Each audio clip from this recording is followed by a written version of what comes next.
یو بزرگ شیطان ته وی چې یو مسله راته وکړه. شیطان ورته وی چې بزرگ صاحب زما مسلې خو ټولې داسې دي چې خلق ته کافر شي.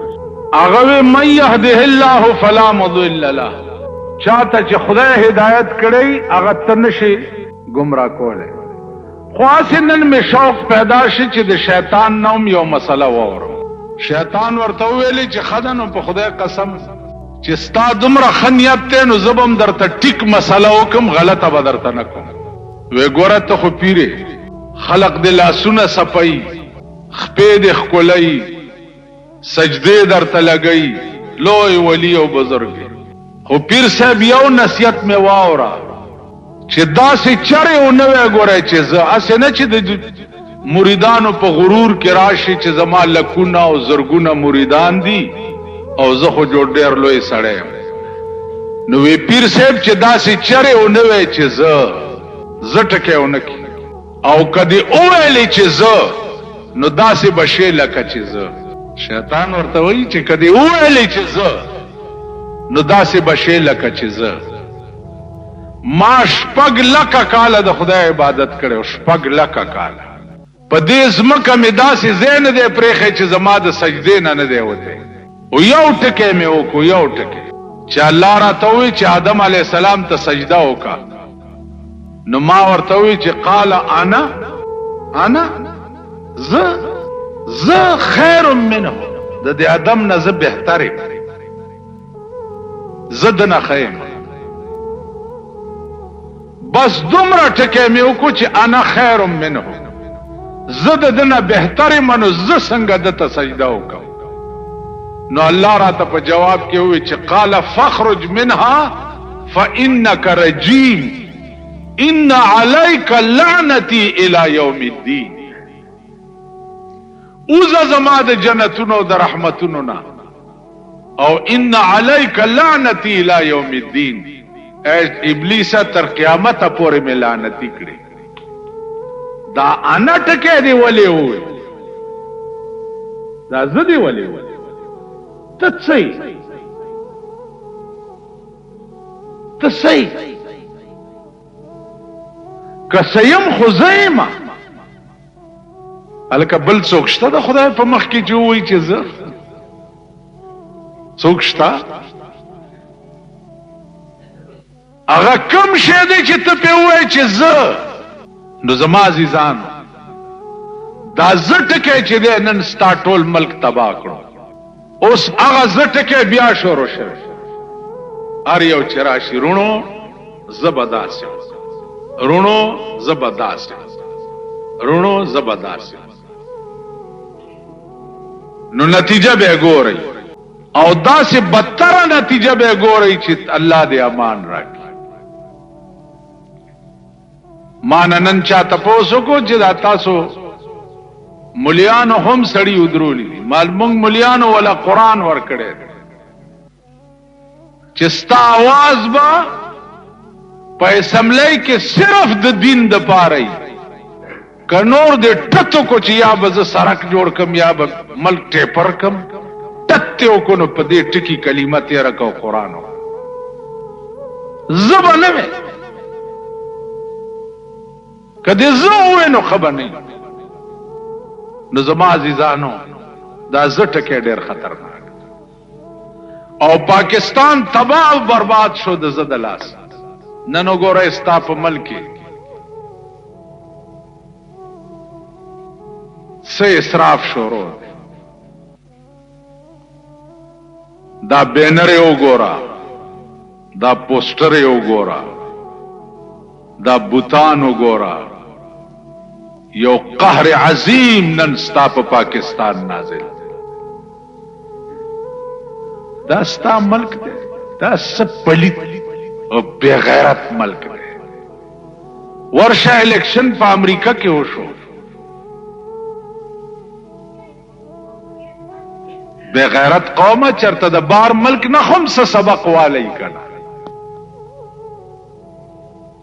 او د بدبخت بچو ټول شپه دا د شاخه تاخه زامن را غونډ کړي او जीते गा प्यार से बोलो जीतेगा प्यार से बोलो زما د مور میړه जीतेगा जरा शौक से बोलो زما د مور پینځم میړه जीतेगा دا د ګډي ځامن چې دی په دې قهر ټوله شپه وګونه راته یو لوی عذاب جوړ اسراف ستوي او ظالم ملک او ظالم قوم اسراف ستوي اسراف وای دیتا چې پیسہ بے ضایع خرچ کی په دې منبرانو کې یو ولار دی مونږ ته جمعات ته درای غوښتي وي دا جمعات کې درای نشته ویل یو 100 روپے به زه چنده پکې درکم دا هغه منبر نن لسنیم لک روپے خالی په پوسټر او بینر او لګولې لسنیم لک روپے او جمعات له 100 روپے چنده ورکړه اسراف ستوي بے ضایع مال خرچ کول رسول الله صلی الله علیه وسلم فرمایي چې د دریاب په غاړه ناشته اسراف بنه کوي دانن په جمعاتونو کې دا بمبي چې دی ګوره دام لو اسراف دی زمونږ بیاړه مړه مونږ هم چرته لا د سړی ځامن یو دا جمعاتونو کې دا بمبي نه دي په یو او 10 د شلو او د سونو بخرج کی په یو او 10 بمبرا پریدي کولاو او چې بیا لادا سه شیخ غوندې ورته ناشتي لاس دغه لکه خدای دې خونه چاوړه کا خو خلاصه کا وکړه کہ استنجا تکینی لگیا وی تب وای چې چرته کنده کني که سبلا کوي نه دي خراب شي نو په یو 10 د شلو او د سونو بتبا کی په یو لوټا استنجام کیږي او 10 یو لوټا دا بمبه دا لوی عظیم اسراف ته ستا په دې ټولي جمعات دا ټوله بے ځای خرچ نو اسراف وای دی ته چې سړی مال بے ځای خرچ یو سړی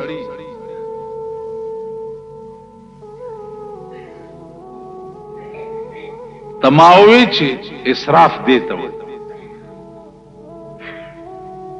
ما ته وی چې دا مونږ ګيري مری چې کلو مالګيره چې کله کمی پیسې چې نایله په ګيره کلو ورکه دا اسراف ده زکه چې ګيري کلو باندې پیسې زکه نه لګي چې ګيره به پرې دی کنه کله خو به نه نو کمی پیسې چې په ګيري کلو نایله ورکه دا اسراف ده نو دا څومره دولت او پیسې تاسو په ملک کې وګورئ دا ټول اسراف دا نن چې ستا ملک کې پوسټر چاپ دي چې موږ به د غربت خاتمه کوو د غربت خاتمه وکړو غربت خاتمه چې دا چې خدای نه کړي د غربت خاتمه ته نشي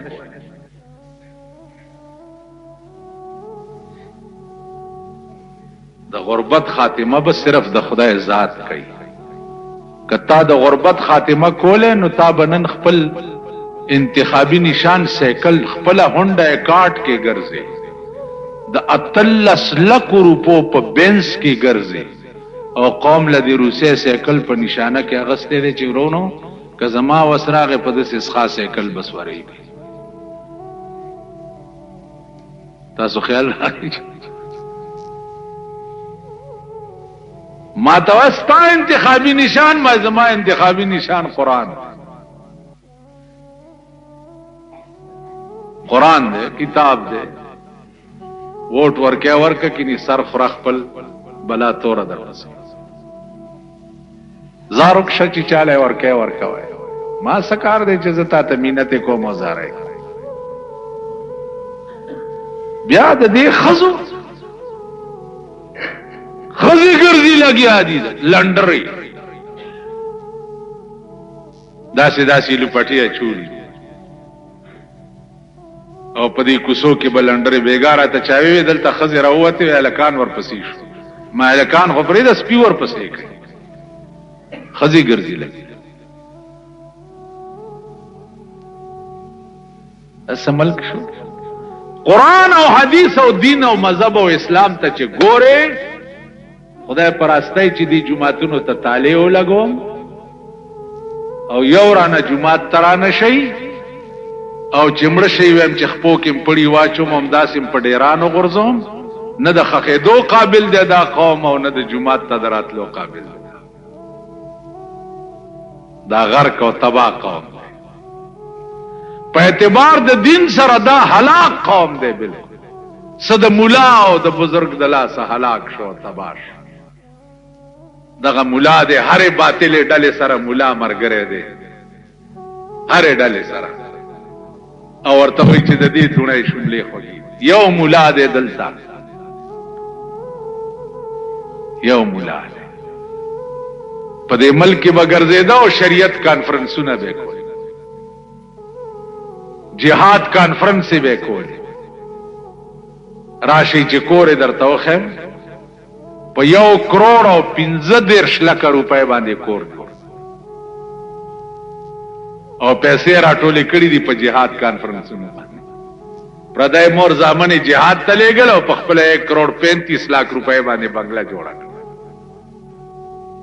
نو زما زیدانو زمونږ دلاسا وہی دل کے پپولے جل اٹھے جگر کی آگ سے اس گھر کو آگ لگ گئی گھر کے چراغ سے نن زمونږ دلاسا دین تا او اسلام تا اور لگے دلے مونږ هغه لوی مسرفین یو چې زمونږ بیړه تباہ ده مونږ غرق یو د پیغمبر یو سنت تسپک قتل سړی په ټکی کافر شي مرزا بیدل یو شاعرو چای اشعار واوریدنو خیال کړي چې دا خو ډېر لوی بزرګي دا دومره خخ شیرونه ویلي چراغ تپوس یو کو چې مرزا بیدل دلته کم خلوت کې ناشته یا جمعات کې خلق ورته خلوت جمعات نشته ده هغه وګوره مخامخ د نئی دکان کې ناشته ګیره کلای لګیا چې ورغه داسې ورته وکړه نیمه ګیره کلا و او نیمه پاتې و ورته وی چې مرزا بیدل سماری شرا مې تراشی ته ګیره کله اشعار څنګه وې غوړې زیړې خبرې کې او کله ګیره نو مرزا بیدل ورته وی چې مریش را مې تراشم لیکن دل مخلوق را نه مې خراشم ګیره کلوم خود خلق وړ نه ازاروم نو سړی ورته وی چې مرزا بیدل شما به تراشن ریش دل محمد رسول الله را مې خراشي ته چې ګیره کله ته د جناب محمد رسول الله زړه لګیا زخمی کې مرزا بیدل بیهوش پرې و نیمه ګیره کله او نیمه پاتې او بیهوش چې پوش کې راغې نو سړی د مړای نه ونیو ورته وی جزاک الله کے چشمم باز ساختی جزاک اللہ کے چشمم باز ساختی مرا با جان جان ہمرا ساختی وسڑیا خدای دی تعالی ډیر لوی جزا درکی خدای دې در سره ډیر نیکی وکي تا خو مال داسې نصیحت کو چې په دې عمل کوم د جناب محمد رسول الله سره دې ملاو کړم عزیزانو نن استعمل ټول اسراف ټول ملک اسراف په واده کې وګوره ټول واده اسراف په مړی کې وګوره ټول مړی اسراف دی. هیڅ پیسه د ملک او د قوم چې دا په خپل ځای کې نه لګي. که حکومت دی سیاسی رشوت په تور باندې د قوم او د ملک خزانه تباہ او برباد کړه. که د قوم سره پیسې او دولت دی بے ځایه به کروڑونه او لکونه روپۍ لګوي. دلته د یو سړي کور جوړ دی 75 کروڑ روپۍ پې لګېږي. کروڑ پیژنئ؟ کروڑ پیژنئ؟ 50 کروڑ روپۍ په یو کور لګېږي. 50 کروڑ. مونږ جماعت جوړولو ورته مې وی چې هلکه دې کې څه چنده ورکړه. ماته وی ملا صاحب لوږې وواله. لوږې ویلو والم ویل تا خو به بېګا روټۍ خوړلي زه بېګانې وګیم. 50 کروڑ روپۍ په کور کې. دا ستا د ملک حال دی. اوس دغه کروڑ پتیان او لک پتیان او عرب پتیان روچت شي په دې غریب قوم څه لوبې کوي لګیا. نو بله ورځ مې یو جلسه کې وی مال والله العظیم چې تاسو ټول به جنت ته ځئ. ټول د عوام به ټول جنت ته ځي او مونږ به دوزخ ته. ځکه چې مونږ څه وایو هغه کوو نه.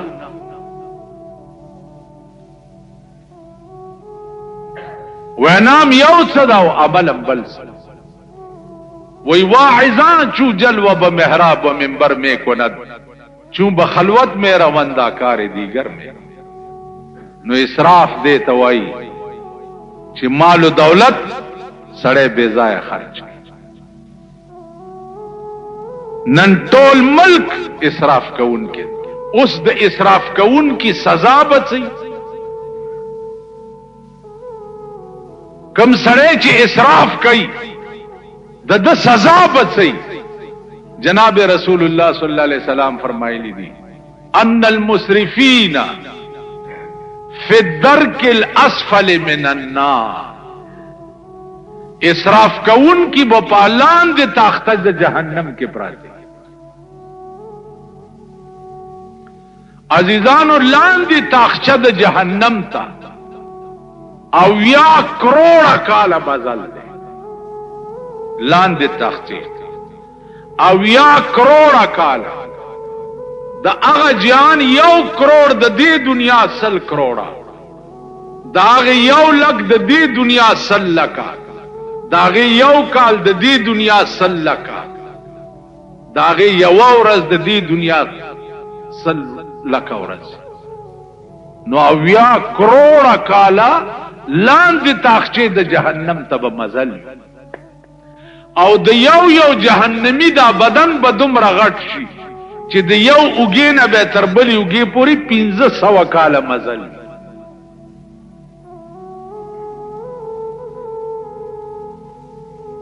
دا به د اسراف کوونکو انجام. نو الله دې امان راکړي. عزیزانو څه حال په دې ملک روان دی. 2 هلاکت ستا د ملک په سر ولاړ دي. 2 هلاکت. یو مشرق او یو مغرب. پاک رب دے کرم او مہربانی وکړي. مونږ به مشغول یو د الیکشن په مزو کې او اسنه چې یو عظیم قهرم په سر مسلط شي په ځان پویم نه یو د بل قهر لاندې چرته را قوم ټول اودو په عذاب گرفتار دي. نو د دې وجنه د رسول الله صلی الله علیه وسلم مشن چې د قران کریم د نزول په وخت کې هغه داو چې صحابه ته د دې ترغیب نه ورکولو چې عزیزانو چې تاسو مسلمانان شئ نو زه بدر ته کورونه خ جوړ کم یا د جنې جو غندې بدر تم چې 7 مرله سکیم چې د چا کور نشته کور به کور د خپل کور مران شو.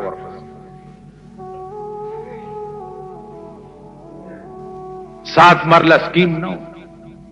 تعلیم بالغان هغه دا نو. تعلیم بالغان داو چې وحدو ربکم، اے قوما الله یو منئ، شرک مکوئ، ځکه چې ان الشرک لظلم عظیم، د خدای سره شرک چې دی دا ډیر لوی ظلم. ځان ته زه مه وایئ، ځکه زه د خدای خاصه ده، په قیامت کې به ټول ګناهونه معاف شي که شرک دې کړی یو توبه وباسي وغیره وغیره. لیکن دا ځان ته چې چا زه ویلي دا ګناه به تر هغې نه معاف کیږي چې تر څو پې سړی الله جهنم ته نه لېږي.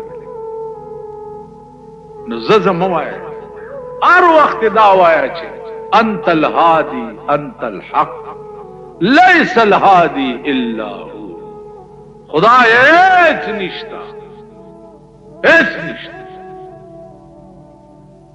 لا هیڅ نشتا مگر کدینو څوک دی الا الله، بل څه شته هیڅ نشتا. د لا معنا ده هیڅ نشتا الا مگر ته. ځکه یو ورځ به په دې کائنات قدرت راولي چې کل من علیها فان ويبقى وجه ربك ذو الجلال والاکرام، اور سب ختم ويبقى وجه ربك ذو الجلال والاکرام، ستا د پروردگار ذات به باقی هر. نو د دې وجنا عزیزانو کوشش کوئ د اسراف نه ځان بچ، بے ځایه پیسې مه لګوئ. زمونږ د وسه خو دغه کېږي چې دا سم واورېده او څه وویلی شو، واخر دعوانا ان الحمدلله. نو زه مه وایه، هر وخت دا وایه چې انت الهادي انت الحق لیس الهادي الا هو، خدای هیڅ نشتا، هیڅ نشتا، لا هیڅ نشتا مگر کدینو څوک دی الا الله، بل څه شته هیڅ نشته. د لا معنا ده هیڅ نشته الا مگر ته. ځکه یو ورځ به په دې کائنات قدرت راولي چې کل من علیها فان، چې کم قوم د الله نه سرکش او باغی شي نو پاغي باندې عذاب راشي. داغه عذاب بیا مختلف شکلونه وي، کله عذاب په یو رنگ کې پراشي او کله عذاب په بل رنگ کې پراشي. بیا چې ټول قوم خدای تراجی شي نو دا الله عادت داده چې راغل عذابم ته نه واپس بوز. بل د خدای دا عادتم ده چې پیغمبران علیهم الصلاۃ والسلام چې دي دا د الله مقبول ترین بندگان، په ټول کائنات کې د پیغمبر نه اوچت مقام د بل چا نه. نو کله کله داسې چلم شوی دی چې یو معمولی غوندې خبره باندې الله تعالی پیغمبرانو تم تنبیه کړي. یونس علیہ الصلوۃ والسلام چې ډېر لوی جلیل القدر پیغمبر داغه قوم باندې چې څو وخت کې الله اراده وکړه د عذاب راتلو، نو یونس علیہ السلام ته خدای پاک ویلې چې ته یو طرف ته شه،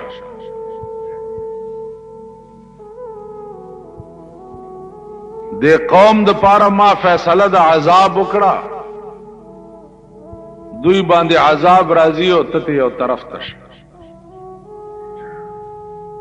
نو یونس علیہ الصلوۃ والسلام چې هغه ته نه غرونو ته لاړو،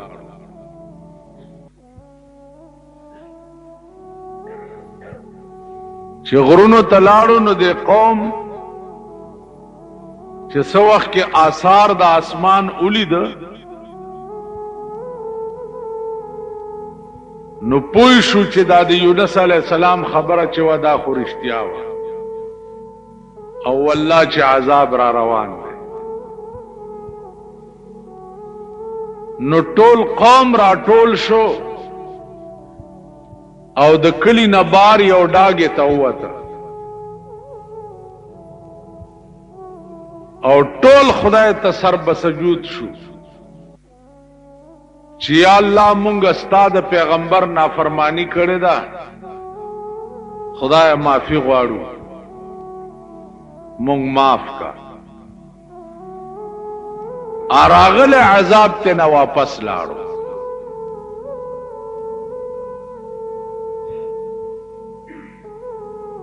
چې عذاب ته واپس لاړو قوم خو الله ته رجوع شو، بس صحیح خلق شو.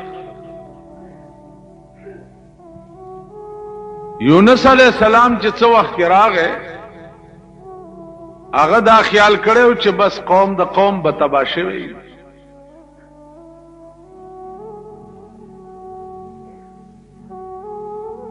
چا ورته لاره کې وی چې هغه باندې خو عذاب راغلی او خو هغه عذاب ته واپس لاړو، قوم تباه نشو.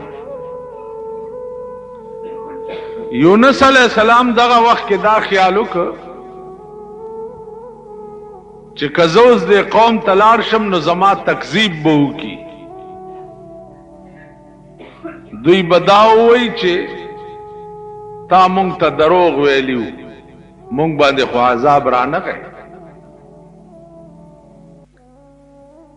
دغه وخت کې یونس علیہ السلام د الله د حکم انتظار ونکړ چې اوس ما ته څه حکم کیږي چې داسې لاړ شه او که داسې لاړ شه.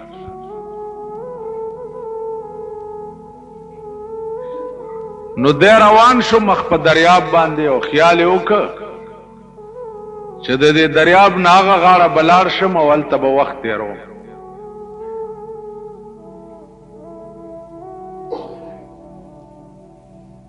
کشتۍ کې چې سور شو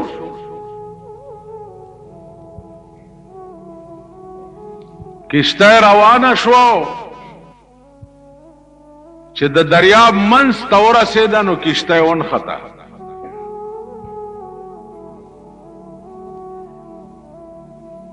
چې ونښته اوس نه مخکې ځي او نه رستو ځي. مانګیان دي د کشتۍ چې کوششونه کوي چې اوس څه چلو کړو.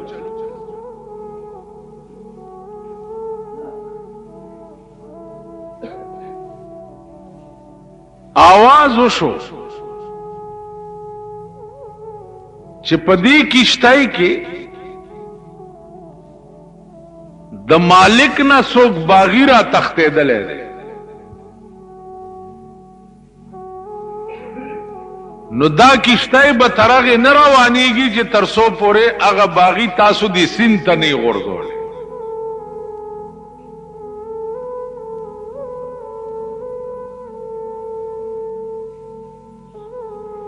کشتۍ والا اریان دي چې څه چلو کوس. دی کشتۍ کې خو یو سړی هم داسې نه دی چې هغه د مالک نه باغي وي، د شان و شوکت نه یوم، او بیا د پیغمبر خو ډېر لوی مقامي ډېر لوی شان و شوکت وي، په هغې چېرته دا خیال کېدی شو چې دا به د مالک نه باغي.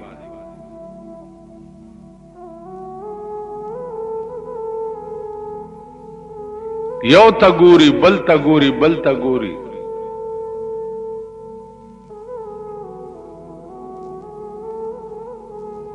یونس علیہ السلام ورته فرمایل چې باغی زیما ما وغورځوئ دې دریاب ته نو اله به دا کشتۍ روانېږي کني نه روانېږي. هغې ورته وی چې ستا د شان و شوکت نه دا نه معلومیږي چې ته باغي.